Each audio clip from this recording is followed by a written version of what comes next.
आपका? योगेश। योगेश, कितनी में पढ़ते हो? 8वीं। कौन सा गांव है? खिया। खिया। यहाँ अभी कैसे आए थे? टोकरिया जोने। अच्छा, टोकरिया जोने के लिए। और बढ़िया सब? हाँ। ठीक। नमस्कार दोस्तों, वॉइस ऑफ जैसलमेर में एक बार फिर आपका स्वागत है।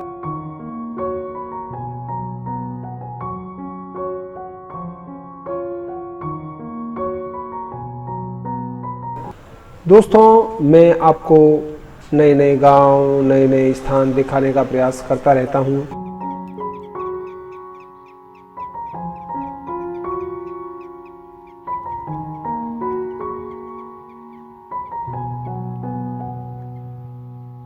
आज इसी कड़ी में आज आपको लेकर के चल रहा हूं ग्राम खिया।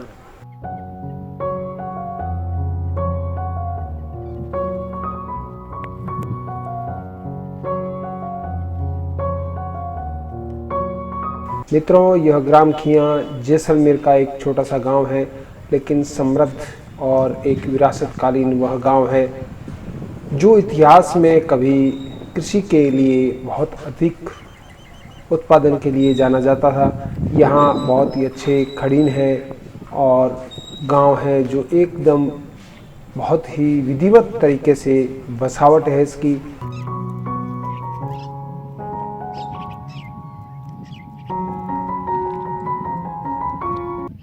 यहाँ एक बहुत सुंदर तालाब है।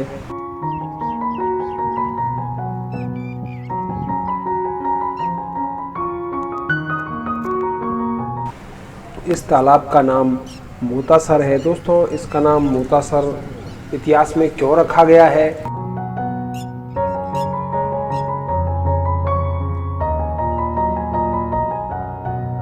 इसके बारे में कहीं कोई एकदम तटस्थ कोई जानकारी हमारे पास उपलब्ध नहीं हुई है। हमने कई बार कईयों से मिलने के बाद इसके बारे में जानकारी लेने का प्रयास किया,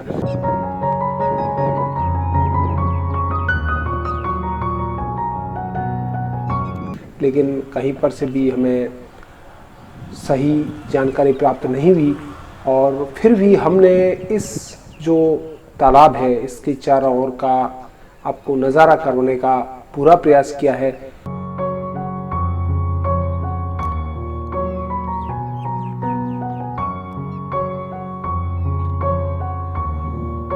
हम इस गांव के बीच से गुजरे, गांव की गलियों को दिखाया है। गांव की गलियां हैं, चौड़ी है।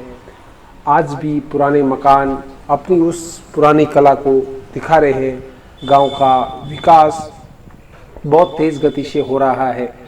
बड़े अच्छे मकान निर्माण हो रहे हैं और उसी के साथ में हम जब तालाब की तरफ गांव के बीच से घूमते हुए आए तो हमने तालाब के ऊपर जो ओवरफ्लो यानी कि जहाँ से पानी की निकासी होती है वहाँ पर खुरा बंधा हुआ है और उसकी दीवारें मजबूत बनाई जा रही है। शायद यह ग्राम पंचायत के अधीन कार्य हो रहा होगा।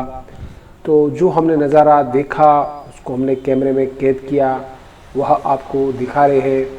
तालाब के ऊपर कुछ पुरानी अवशेष यानी कि छतरी वगैरह बनी हुई है, घाट भी बना हुआ है, लेकिन तालाब बहुत बड़ा है। अगर यह पूरा पानी से लबालब हो जाए तो 2-3 वर्ष तक इसका पानी खत्म नहीं होता है, ऐसा लोग कहते हैं। क्योंकि वर्तमान में पानी बहुत इसमें कम है। पनघट यानी कि पनहरिया महिलाएं पानी भरने के लिए यहाँ पर आ रही है मटके लिए हुए। जब हमने इसके बारे में पता किया तो गांव में मीठे पानी की व्यवस्था नहीं है।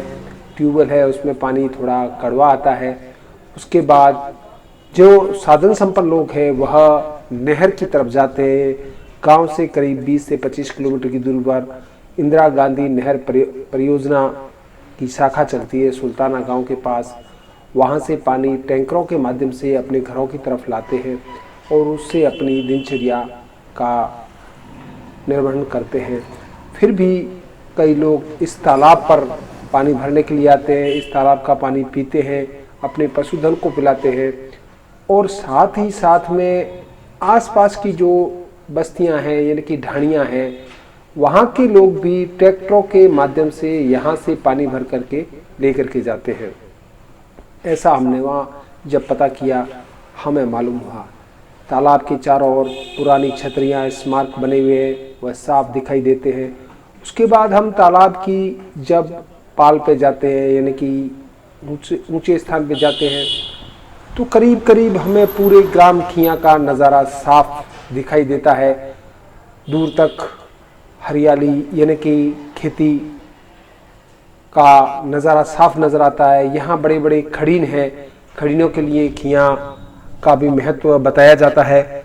जब हमने और जानकारी प्राप्त की तो हमें पूर्ण पुख्ता तो नहीं मिली, लेकिन फिर भी कहते हैं जैसलमेर के जो बंटवारे किए हुए हैं एरिए के हिसाब से, भागों के हिसाब से, जैसे ओतरी बसियाँ, दाखनी बसियाँ, सोडान क्षेत्र, उसी प्रकार खडाल क्षेत्र के अंदर खिया पहली खडाल, यानी कि खियों के बाद में खडाल का पहला इसको गांव माना है, ऐसा कुछ कहते हैं। तो यहाँ पर बहुत ही अच्छी किस्म के गेहूं की पैदावार, सरसों की पैदावार और चनों की पैदावार होती है। बड़े बड़े खनीन हैं। चूँकि यह ग्राम पलिवाल व्यवसायी लोग यहाँ ब्राह्मण निवास करते थे, उनके साथ में सुथार, कुम्हार और राजपूत, इस तरह से सभी जातियाँ वर्ग यहाँ निवास करती है।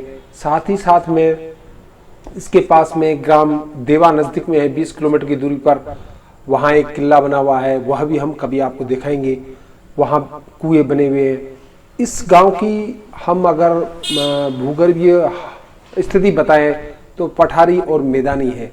ये गांव बहुत अच्छा है। आज भी कई पालीवालों के गांव के घर यहाँ आबाद है। चूँकि पालीवाल यहाँ से पलायन करके चले गए, यह यहाँ किस तरह से रुके हुए हैं, यह कभी इतिहास का विषय है। हम जानकारी प्राप्त करेंगे, आपके समक्ष लेकर के आएंगे। कभी भी खिया गांव की तरफ जाने का अगर हो तो आप रामगढ़ रोड पर मोकला के पास जाने के बाद अपने राइट साइड, यानी कि दाहिने हाथ की तरफ जो मार्ग जाता है सुल्ताना की तरफ, उसी पर यह ग्राम आया हुआ है।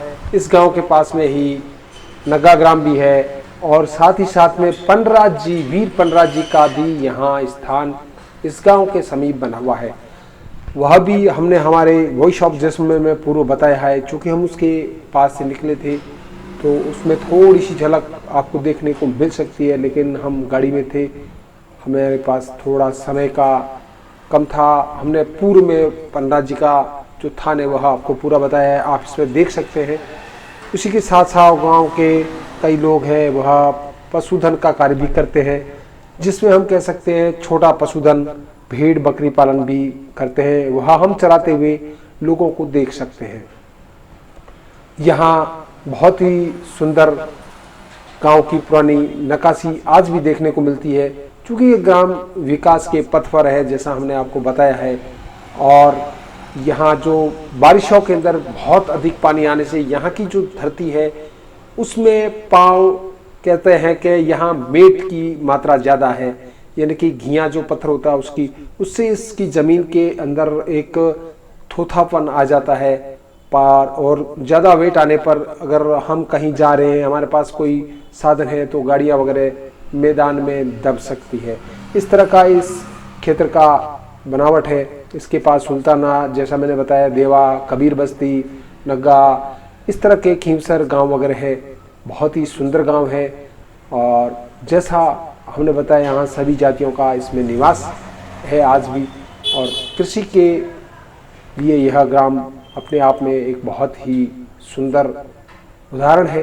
तो दोस्तों, आज हम जब निकले, हम ग्राम खिया की तरफ गए, वहाँ का नज़ारा किया और आपको भी नज़ारा हम करवा रहे हैं। तो दोस्तों, इस तरह हमारे वीडियो में आप नए नए गांव देखते रहें। आज हम लेकर के आए थे आपको ग्राम खिया। यह कैसा रहा, आपको देखने में कैसा लगा? चूँकि हम भागते हुए निकल रहे थे, हमने प्रयास किया क्यों ना इस गांव को भी दिखाया जाए, तो हमने आज दिखाया। दोस्तों, हमें दे इजाज़त। जय हिंद, जय भारत।